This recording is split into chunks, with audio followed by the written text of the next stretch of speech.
So our objective is to collect information which later could be used either by ICC or possibly other international tribunals. Only in Ukraine, more than 110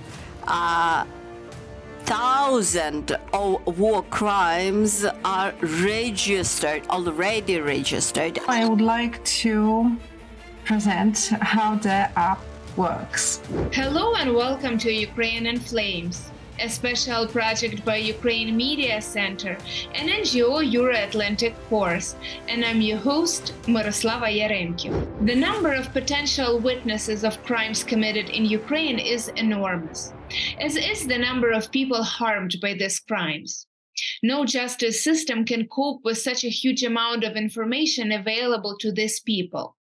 Past experience of international and national prosecutions of international crimes indicates that only a few witnesses to armed conflicts and few victims of such crimes will testify before investigators, and even fewer will testify before the courts. However, it is important to gather as much information as possible about evidence of these crimes and their victims.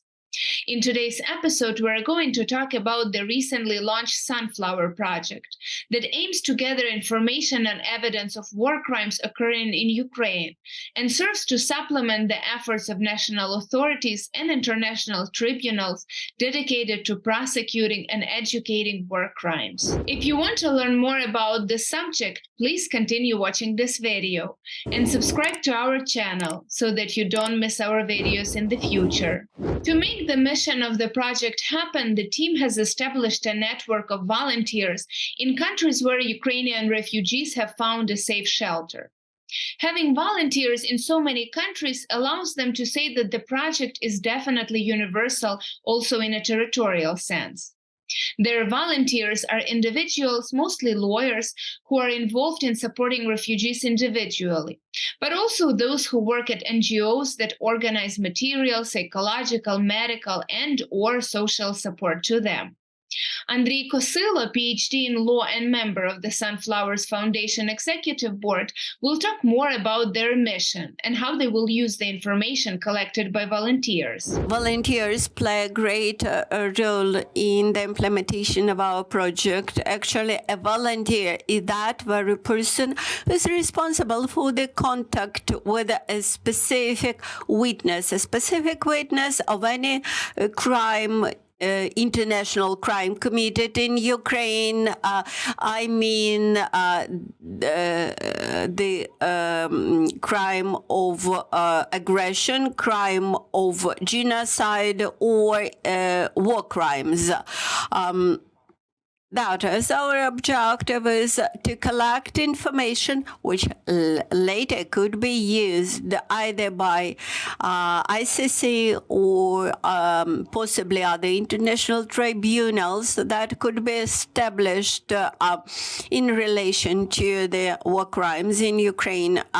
That could be used in the universal jurisdiction. Universal jurisdiction is an international jurisdiction which allows to bring in criminal cases against international criminal law, and that has been already done by Poland and by the Netherlands, and this gives us hope that in future we'll be able to bring to responsibility some persons which are responsible for those war crimes in Ukraine, and that will be announced to search.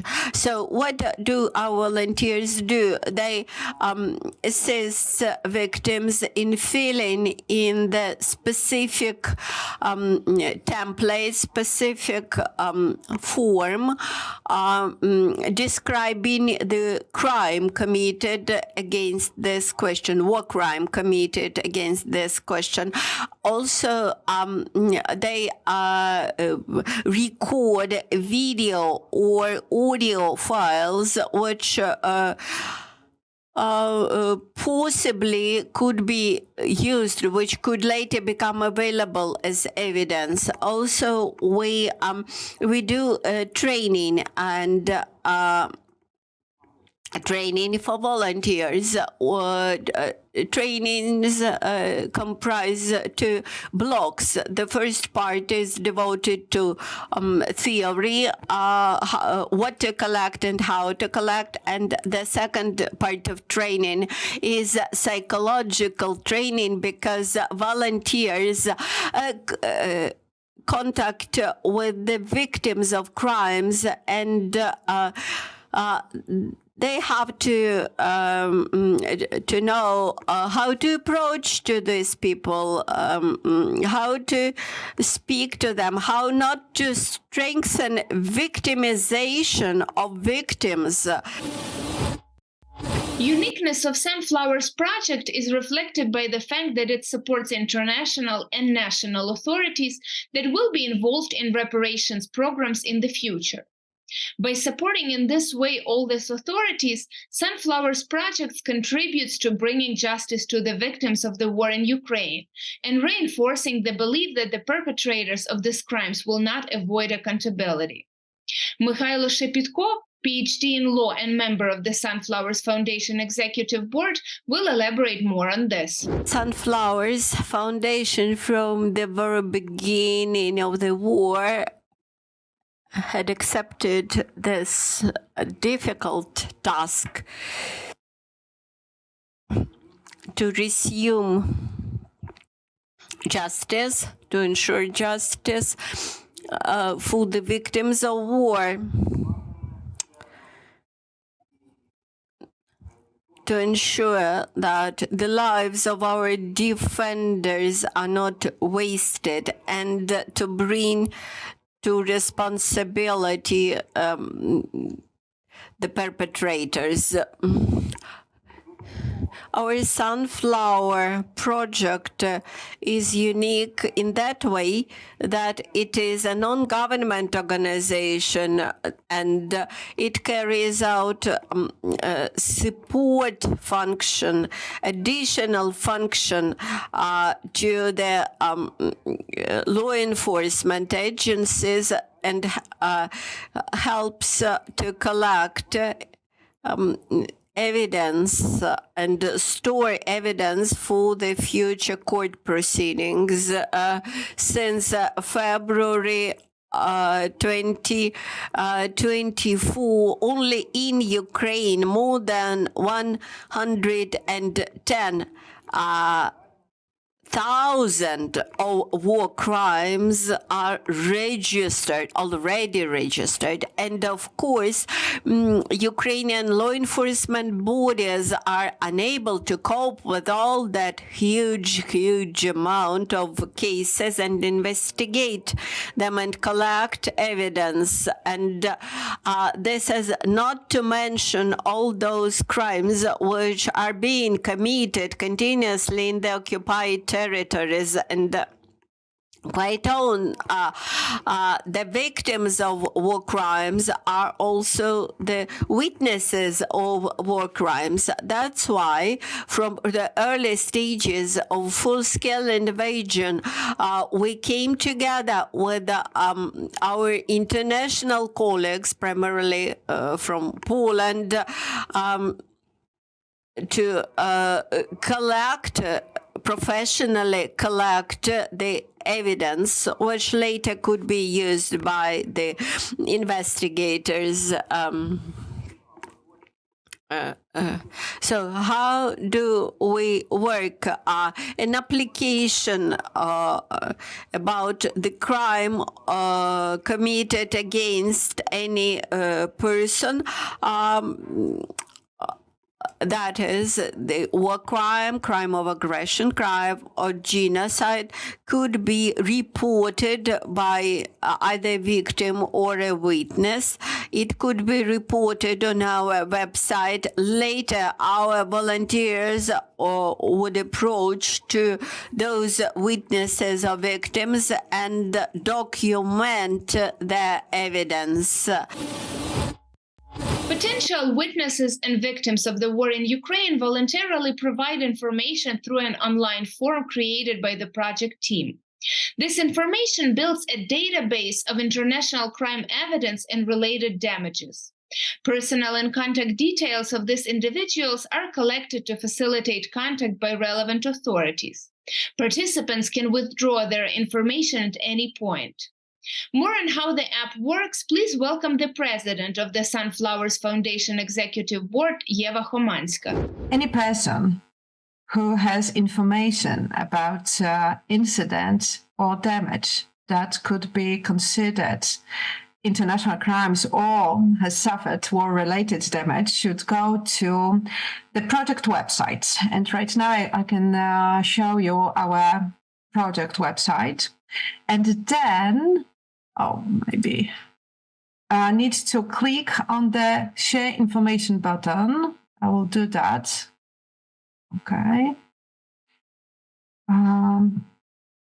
Right. Okay. And now the person then fills in a short form providing details that will allow us to get back in touch with that person. The volunteer coordinator, Andrii, Kosylo, receives a notification of the new request based on the data provided in the application. The volunteer coordinator assigns a specific volunteer to contact the person who wants to share information based on, for example, country of residence and also language of communication. The volunteer is tasked with contacting that person, verifying their identity, and providing them with a link to the app. For security reasons, the app is not publicly available at this stage. The person who receives the link to the app should log in immediately, no later than within 3 days. Otherwise, the link will be deactivated and the whole procedure will have to be repeated. I will now show you the app. The app is available in 3 language versions: Ukrainian, Polish, and also English. It's generally user-friendly and has tools, I will show you in a moment, that help to fill out the form. Of course, if anyone needs help to complete the form, they should contact the same volunteer and ask for help. Everyone logged in has as much time as they need to fill out the form. It is also possible to complete the draft version of the form, make changes, add additional information before it is sent out. Even if the form is submitted, it is still possible to withdraw it. You've been watching a special project by Ukraine Media Center and Euro-Atlantic course dedicated to the Russian-Ukrainian war, Ukraine in Flames. In the description under this video, you can find information on how you can help Ukraine fight Russian aggression. If you find our work useful, please like and share this video. Slava Ukraini!